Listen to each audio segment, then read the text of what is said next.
نبی اکرم صلی اللہ علیہ وآلہ وسلم نے جب غزوہ بدر کے موقع پر صحابہ کرام کی جذبات سنے تو فرمایا چلو اللہ کی برکت پر بھروسہ کرو، اس نے مجھے وعدہ دیا ہے، میں تمہیں بشارت دیتا ہوں، مجھے دشمنوں کے گرنے کی جگہ نظر آ رہی ہے۔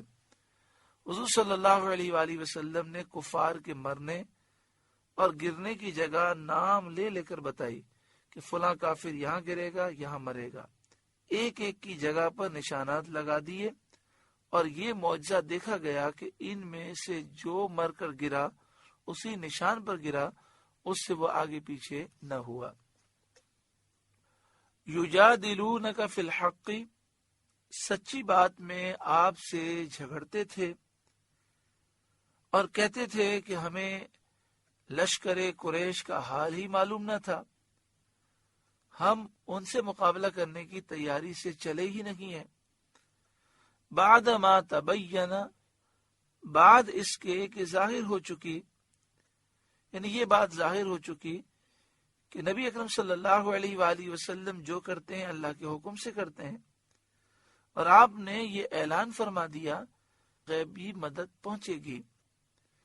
کأنما یساقون الی الموت وهم ینظرون، گویا وہ آنکھوں دیکھی موت کی طرف ہانکے جاتے ہیں۔ یعنی قریش سے مقابلہ انہیں اتنا خوفناک معلوم ہوتا تھا کہ وہ یہ سمجھ رہے تھے کہ جو موت ہمیں سامنے نظر آ رہی ہے اس کی طرف ہمیں ہانکا جا رہا ہے۔ وَإِذْ يَعِدُكُمُ اللَّهُ إِحْدَى الطَّائِفَتَيْنِ أَنَّهَا لَكُمْ، اور یاد کرو جب اللہ نے تمہیں وعدہ دیا تھا کہ ان دونوں گروہ میں سے ایک تمہارے لیے ہے، یعنی ابو سفیان کا قافلہ ہو تجارتی یا ابو جہل کا لشکر ہو، دونوں میں سے ایک سے تمہارا مقابلہ ہوگا، جس سے مقابلہ ہوگا اللہ تمہیں فتح دے گا۔ وَتَوَدُّونَ أَنَّ غَيْرَ ذَاتِ الشَّوْكَةِ تَكُونُ لَكُمْ، اور تم یہ چاہتے تھے کہ تمہیں وہ ملے جس میں کانٹے کا کھٹکا نہیں، تم چاہتے تھے کہ ابو سفیان کے قافلے سے مقابلہ ہو کہ جس میں نقصان کا اندیشہ نہیں، یعنی تم یہ تو سمجھتے تھے کہ ابو جہل کے لشکر سے مقابلہ ہوا تو نبی اکرم صلی اللہ علیہ وآلہ وسلم نے جو خبر دی اس کے مطابق فتح تو ضرور ہوگی، لیکن اس میں مشکلات کافی ہیں اور کافی جانوں کا نذرانہ دینا ہوگا۔ لیکن اگر ابو سفیان کا قافلہ ہاتھ میں آ جائے تو وہ 40 افراد ہیں، ان کو قابو کرنا آسان ہے۔ وَيُرِيدُ اللَّهُ أَن يُحِقَّ الْحَقَّ بِكَلِمَاتِهِ، اور اللہ یہ چاہتا تھا کہ اپنے کلام سے سچ کو سچ کر دکھائے، یعنی دین حق کو، دین اسلام کو غلبہ دے اور اس کو بلند و بالا کرے، کیونکہ اگر 40 افراد پر قابو پا لیتے تو اس سے کوئی خاص ہیبت لوگوں پر طاری نہ ہوتی۔ وہ کہتے 313 افراد نے 40 افراد پر قابو پا لیا، یہ تو ممکنات میں سے ہے، اور عقل بھی یہ کہتی ہے کہ بڑی آسانی سے قابو پایا جا سکتا ہے۔ لیکن جب 8 تلواریں لے کر، 6 زرہ اور 2 گھوڑے لے کر 313 افراد 1000 افراد سے مقابلہ کریں اور پھر اللہ تعالیٰ فتح عطا فرمائے، تو یہ معجزہ دیکھ کر، اللہ کی غیبی مدد دیکھ کر لوگوں کو یہ معلوم ہوا کہ یہ دین حق دین ہے، دین حق کو اللہ نے غلبہ دیا اور اس کو بلند و بالا کیا۔ وَيَقْطَعَ دَابِرَ الْكَافِرِينَ، اور کافروں کی جڑ کاٹ دے۔ اللہ تعالیٰ یہ چاہتا تھا کہ وہ کافروں کی جڑ کاٹ دے، یعنی بڑے بڑے کافر اس جنگ میں مارے گئے، 70 مارے گئے، 70 گرفتار ہوئے، اور جو بھاگ کر گئے وہ ذلیل رسوا ہوئے، زخمی ہوئے، اور ان کے دل پر اسلام کی ہیبت بیٹھ گئی۔ لِيُحِقَّ الْحَقَّ، تاکہ سچ کو سچ کرے، وَيُبْطِلَ الْبَاطِلَ، اور جھوٹ کو جھوٹا کرے، یعنی اسلام کو ظہور اور ثبات عطا کرے، اسلام غالب آ جائے اور کفر کو اللہ تعالیٰ مٹا دے۔ وَلَوْ كَرِهَ الْمُجْرِمُونَ، پڑھیں برا مانے مجرم، اگرچہ مجرموں کو برا لگے۔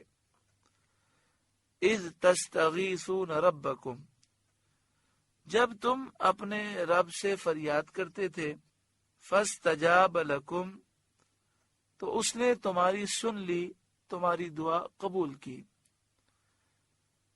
انی ممدکم بألف من الملائکۃ مردفین، میں تمہیں مدد دینے والا ہوں 1000 فرشتوں کی قطار سے۔ مسلم شریف کی حدیث ہے کہ بدر کے دن رسول کریم صلی اللہ علیہ وآلہ وسلم نے مشرکین کو ملاحظہ فرمایا کہ 1000 ہیں، اور آپ کے اصحاب 310 سے کچھ زیادہ یعنی 313 ہیں۔ تو نبی اکرم صلی اللہ علیہ وآلہ وسلم قبلے کی طرف متوجہ ہوئے اور اپنے مبارک ہاتھ پھیلا کر اپنے رب سے یہ دعا کرنے لگے۔ جس مقام پر آپ نے یہ دعا کی اس مقام پر ایک مسجد بنی ہے جسے مسجد عریش کہتے ہیں۔ اللہ تعالیٰ یہاں کی حاضری نصیب فرمائے، مسجد عریش کی بھی حاضری نصیب فرمائے، اور 14 شہدائے بدر ہیں جو قریب میں موجود ہیں، اللہ تعالیٰ وہاں کی بھی حاضری نصیب فرمائے۔ تو آپ نے یہ دعا کی، یا رب جو تو نے مجھ سے وعدہ فرمایا ہے پورا کر، یا رب جو تو نے مجھ سے وعدہ کیا عنایت فرما، رب اگر تو اہل اسلام کی اس جماعت کو ہلاک کر دے گا تو زمین میں تیری عبادت نہ ہوگی۔ اسی طرح حضور صلی اللہ علیہ وآلہ وسلم دعا کرتے رہے، یہاں تک کہ کندھے مبارک سے چادر شریف اتر گئی۔ تو حضرت ابوبکر صدیق رضی اللہ تعالیٰ عنہ حاضر ہوئے اور چادر مبارک دوش اقدس پر ڈالی، کندھے مبارک پر ڈالی، اور عرض کیا، یا نبی اللہ، آپ کی مناجات اپنے رب کے ساتھ کافی ہو گئی، وہ بہت جلد اپنا وعدہ پورا فرمائے گا۔ اس پر یہ آیت شریفہ نازل ہوئی، اذ تستغیثون ربکم، جب تم اپنے رب سے فریاد کرتے تھے، فاستجاب لکم، تو اللہ تعالیٰ نے تمہاری فریاد سن لی، تمہاری دعا قبول فرمائی۔ انی ممدکم بألف من الملائکۃ مردفین، اللہ تعالیٰ نے فرمایا میں تمہیں مدد دینے والا ہوں 1000 فرشتوں کی قطار سے۔ وما جعلہ اللہ الا بشرا، یہ اللہ نے تمہاری خوشی کے لیے کیا۔ چنانچہ شروع میں 1000 فرشتے آئے، پھر 3000، پھر 5000۔ حضرت عبداللہ بن عباس رضی اللہ تعالی عنہما نے فرمایا کہ مسلمان اس دن کافروں کا تعاقب کرتے تھے، کافر مسلمان کے آگے آگے بھاگتا جاتا تھا، اچانک اوپر سے کوڑے کی آواز آتی تھی اور سوار کا یہ کلمہ سنا جاتا تھا، اقدم حیزوم، آگے بڑھ اے حیزوم۔ حیزوم حضرت جبریل امین کے گھوڑے کا نام ہے، اور نظر آتا تھا کہ کافر گر کر مر گیا، اس کی ناک تلوار سے اڑا دی گئی اور چہرہ زخمی ہو گیا۔